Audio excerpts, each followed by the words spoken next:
Assalamualaikum warahmatullahi wabarakatuh. Halo teman-teman, selamat datang di video kami dengan judul Modifikasi Traffic Light with Tinkercad. Jadi, pada kesempatan kali ini, kami akan menjelaskan mekanisme lampu lalu lintas dengan modifikasi-modifikasi yang telah kita buat. Dan saat ini saya tidak sendiri, saya ditemani dengan rekan-rekan saya. Ada Afra, Prima, Sultan, dan saya sendiri, Variel. Tanpa berlama-lama lagi, langsung kita masuk ke pembahasannya. Dalam presentasi IoT Traffic Light ini terdapat 5 komponen penting yang harus terpenuhi, yaitu yang pertama ada Arduino Uno R3 sebagai area prototyping circuit microcontroller. Yang kedua ada satu breadboard small sebagai konduktor listrik atau tempat untuk meletakkan kabel. Yang ketiga ada 9 resistor untuk mengatur jumlah arus yang mengalir dalam suatu rangkaian. Yang keempat ada 9 lampu LED sesuai dengan rambu lalu lintas. Yang kelima ada 3 peer sensor untuk mendeteksi suatu objek. Selanjutnya ada bagian kode, di mana ada kode dasarnya, interpret 1 sampai 3, lalu ada void setup, di dalamnya ada pin mode 2 sampai 13, di mana pin mode 2 sampai 10 itu sebagai output atau sebagai LED, dan pin mode 11 sampai 13 itu sebagai peer sensor yang akan mengirim sinyal ke setiap LED-nya. Nah, di sini ada void signal 1 sampai 3.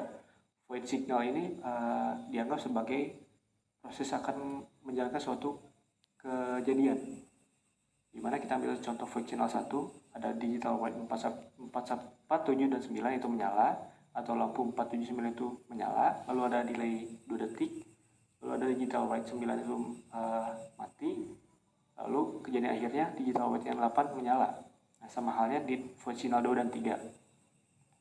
Di bawahnya lagi ada void clear, di mana void clear ini kita anggap sebagai netralisir atau ketika tidak adanya suatu kejadian atau peer sensor ini tidak mendeteksi suatu gerakan. Ya, ketika nggak adanya gerakan, maka si lampu 4, 7, dan 10 itu menyala, atau yang menyala hanya lampu merahnya saja. Itu netralisirnya atau tidak adanya suatu kejadian. Nah, lalu ada void clear 1. Bedanya itu void clear dan void clear 1. Void clear 1 itu ada sebagai kejadian awal mulanya, atau dianggap sebagai kalau ada gerakan, lalu si void clear 1 itu berjalan, atau si lampu-lampunya itu dimatikan semua sebelum lampu yang akan peer sensornya mengirim sinyal ketika ada suatu gerakan.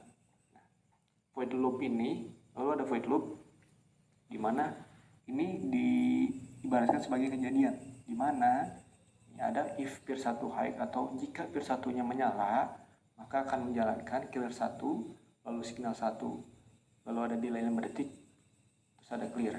Nah, misal ada jika peer 1-nya menyala, clear 1-nya akan dijalankan. Nah, lampu semuanya dimatikan, terus menyalakan signal 1, lalu ada delay 5 detik, lalu ada clear atau sebagai netralisirnya. Sama halnya jika peer 2 menyala dan jika peer 3-nya menyala. Dari simulasinya kita mulai dengan mengklik Start Simulation di sini. Nah, dapat nampak di sini belum ada pergerakan dari kendaraan, jadi kita anggap saja yang titik birunya ini adalah kendaraannya. Oke, jadi misalnya di jalan tengah ini ada kendaraan, deteksi oleh sensornya kuning dan hijau, maka dia akan disuruh jalan terus sampai dia keluar gitu. Nah, ketika sudah habis waktunya, ini akan merah. Jadi semua kendaraan akan berhenti dan sensor ini akan menunggu pergerakan selanjutnya. Dan jika ini ada kendaraan yang datang dari jalan yang ke pertama, yang paling atas ini, nah dia akan hidup hijaunya, kuning, hijau. Nah, jadi kendaraan yang ada di jalan sini bisa jalan, yang lainnya berhenti. Dan ketika salah satu sensor sudah terdeteksi dan melakukan eksekusi program, sensor yang lain tidak dapat melakukan eksekusi atau tidak tereksekusi kode lainnya. Hanya satu jalan itu hanya satu, yang pertama terdeteksi dan dieksekusi programnya dijalankan sampai habis. Bisa dilihat gini, lihat saya gerakkan di tengah, tapi yang hijaunya tetap yang di bawah yang pertama jalan. Dan itu pun ketika waktunya sudah habis kembali ke merah, dan untuk menunggu kembali perintah selanjutnya atau pendeteksian selanjutnya. Mungkin sekian dari presentasi kelompok kami, kurang lebihnya kami mohon maaf. Diharapkan setelah kami mempresentasikan presentasi kami, teman-teman dan juga Pak Fajar dapat mengerti dan juga dapat bermanfaat bagi teman-teman semuanya. Sekian, terima kasih.